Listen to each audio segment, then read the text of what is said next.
kita akan bahas tentang bab 7, yakni wawasan Nusantara sebagai geopolitik Indonesia. Konsep geopolitika. Sesungguhnya konsep geopolitika adalah ilmu penyelenggaraan negara yang setiap kebijakannya dikaitkan dengan masalah-masalah geografis. Geopolitik dimaknai sebagai ilmu penyelenggaraan negara yang setiap kebijakan dikaitkan dengan masalah-masalah geografi wilayah. Negara Indonesia merupakan negara kepulauan yang memiliki kekuatan dan kelemahan. Kekuatan negara Indonesia, posisi dan keadaan geografisnya yang strategis, yang menjadi kelemahan yaitu wujud kepulauan dan keanekaragaman masyarakat yang harus disatukan. Berikut teori-teori geopolitika. Teori geopolitika yang pertama yaitu teori Frederick Ratzel yang berpendapat bahwa negara itu seperti organisme yang hidup. Negara identik dengan ruang yang ditempati oleh sekelompok masyarakat atau bangsa. Teori ini juga dikenal sebagai teori organisme atau teori biologis.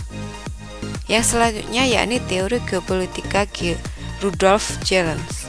Teori Rudolf melanjutkan pada teori Ratzel tentang teori organisme.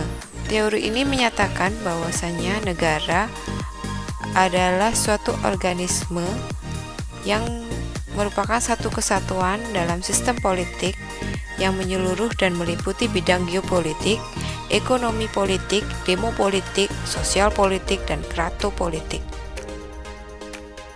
Teori geopolitika berikutnya dikemukakan oleh Karl Haushofer. Teori ini yaitu teori ekspansionisme. Karl menjelaskan bahwasannya jika jumlah penduduk suatu wilayah negara semakin banyak sehingga tidak sebanding lagi dengan luas wilayah, maka negara tersebut harus berupaya memperluas wilayahnya sebagai ruang hidup bagi warga negara. Teori berikutnya dikemukakan oleh Halford Mackinder yang mempunyai konsepsi geopolitika yang lebih strategik, yaitu dengan penguasaan daerah-daerah jantung dunia, sehingga pendapatan dikenal dengan teori daerah jantung. Barang siapa menguasai daerah jantung Eropa atau Timur atau Rusia, maka ia akan menguasai pulau dan pada akhirnya akan menguasai dunia. Berdasarkan hal ini, muncullah konsep wawasan benua atau konsep kekuatan di darat. Berikutnya adalah teori geopolitika Alfred Thayer Mahan. Mengembangkan lebih lanjut konsepsi geopolitika dengan memperhatikan perlunya pemanfaatan serta mempertahankan sumber daya laut, termasuk akses laut, sehingga tidak hanya membangun armada laut saja yang diperlukan, namun lebih luas juga membangun kekuasaan maritim. Berdasarkan hal tersebut, muncullah konsep wawasan bahari atau konsep kekuatan di laut. Berikut adalah paham geopolitika Indonesia. Apa sebenarnya paham geopolitika Indonesia? Bangsa Indonesia berpijak pada paham kebangsaan atau nasionalisme yang terbuka untuk menjalin kerjasama antar bangsa yang saling menolong dan saling menguntungkan dalam rangka mewujudkan perdamaian dan ketertiban dunia. Pengertian wawasan Nusantara ini cara pandang suatu bangsa terdiri dari lingkungan yang dijabarkan dari dasar falsafah dan sejarah bangsa yang sesuai dengan posisi dan kondisi geografi negara untuk mencapai tujuan dan cita-cita nasional. Faktor-faktor kewilayahan yang mempengaruhi wawasan Nusantara yakni asas kepulauan Indonesia, konsepsi tentang wilayah Indonesia, zona ekonomi eksklusif, dan karakter wilayah Nusantara. Berikut adalah unsur-unsur dasar wawasan Nusantara,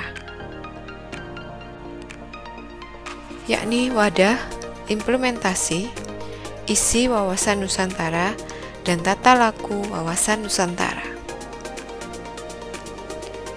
Wadah terdiri dari wujud wilayah, tata inti wilayah, dan tata kelengkapan organisasi. Sedangkan isi wawasan Nusantara yaitu berisi dari cita-cita bangsa dan asas keterpaduan bangsa. Sedangkan tata laku wawasan Nusantara berisi batiniah dan juga lahiriah. Dalam implementasi, wawasan Nusantara dibagi menjadi dua, yaitu wawasan Nusantara sebagai penerapan falsafah Pancasila dan wawasan Nusantara dalam pembangunan nasional. Penerapan wawasan Nusantara dan tantangannya. Dalam dinamika globalisasi yang semakin menggerus sendi kehidupan nasional,